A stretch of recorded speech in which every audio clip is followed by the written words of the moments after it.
The editorial team unveils a chilling portrait of deception, as they dissect Trump's public appearances and his cunning ability to twist the narrative.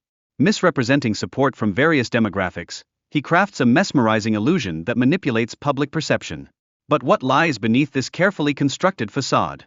In a bold display, Fox host Greg Gutfeld dismisses the strong criticisms emanating from competing networks. With a sharp tongue and a heavy dose of sarcasm, he seems to work tirelessly to undermine their credibility. Yet, one must ponder, what is he trying to distract us from? As the conversation deepens, the discussion shifts sharply towards Fox News' attempts to downplay serious allegations against Trump. Allegations, like those of fascism voiced by his former chief of staff, John Kelly, lurk ominously in the shadows. How does one reconcile such grave claims with the narratives being spun? In a striking twist, the stock market seems to defy Trump's ominous warnings of an impending crash if he isn't re-elected. This divergence raises unsettling questions about the authenticity of his economic assertions. Are we witnessing a disconnect between rhetoric and reality? The scrutiny intensifies as criticism is leveled at Trump's handling of the COVID-19 crisis. His misleading statements and lack of decisive leadership starkly contrast with the media's portrayal. What truth lies hidden in the haze of miscommunication?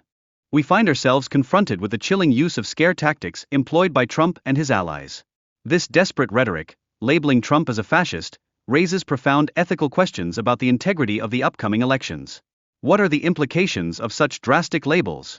As debates around character and truthfulness in politics unfold, they often ignore the intricate complexities of candidates' backgrounds. This lack of depth creates formidable challenges for voters seeking to make informed choices. How can they navigate the murky waters of political narratives? Meanwhile, Republicans appear to be honing in on trans issues in their campaigns, eclipsing other critical subjects like the economy. This strategy invites scrutiny. Are they effectively conveying their messages, or merely diverting attention from pressing concerns? Kamala Harris, in her delicate dance of politics, tries to resonate with both moderate Republicans and traditional Democrats.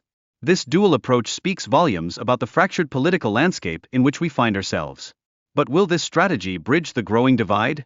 Raising alarms, concerns swirl around Trump's drastic actions, jailing opponents and undermining the Constitution.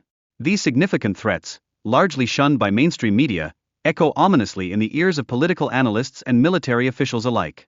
Are we witnessing a perilous moment in our democracy?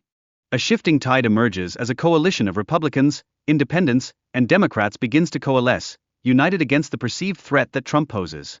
This evolution underscores the existential nature of the current crisis. What new alliances are being forged in the shadows of political upheaval? Lastly, former Trump aides and senior military officials voice a clarion call for vigilance, urging the public to heed their warnings about Trump's character and intentions.